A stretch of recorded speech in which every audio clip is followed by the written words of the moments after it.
So 3 years ago, I quit my job as an international educator in Dubai to pursue a career to be more creative. So what did I choose? To be a content creator. One of the issues with quitting any job or deciding that you want to be a content creator is that there's so many different avenues that you can take. So many different ways that you can define what you do or don't do.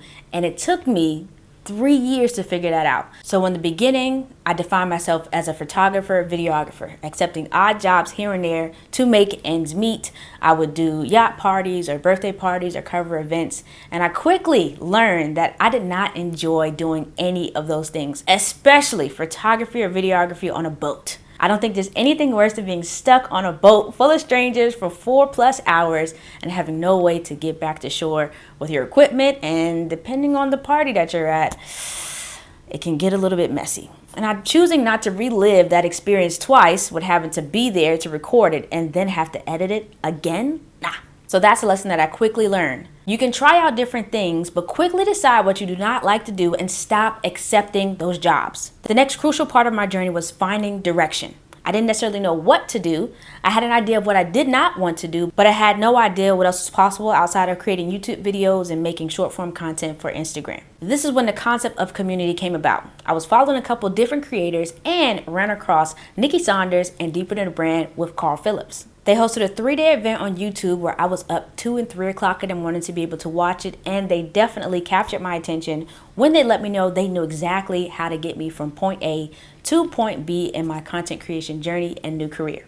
I had reached a point where I was tired of not knowing what other people knew, and I decided to invest in myself, and this was the first community I got in, and it changed everything. Having that structured guidance from that community and a few others helped me to really see the possibilities that were available to me as a creator.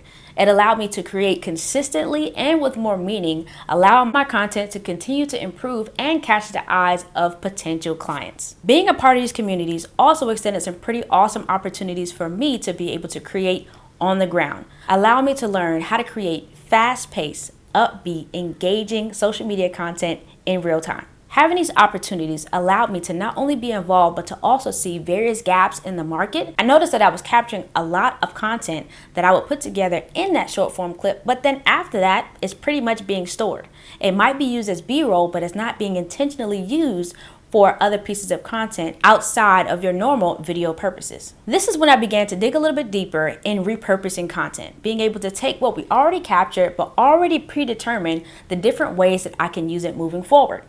This will also help not only myself, but my clients be more consistent online. When people first think about repurposing, they typically only take video for video, but they rarely extend it into other formats such as audio, written, images, or graphics. So over the past year, I have been developing myself and also creating on a consistent basis to put together some programming for other people who are interested in learning more about repurposing for themselves or to be able to offer it as a service in their business. If you'd like to be one of the first people to know, in the description box there is a wait list that you can get on so I can share more information with you in the coming weeks. Check out one of these videos right here or right here where I share more about my content repurposing journey and how you can start creating more content today.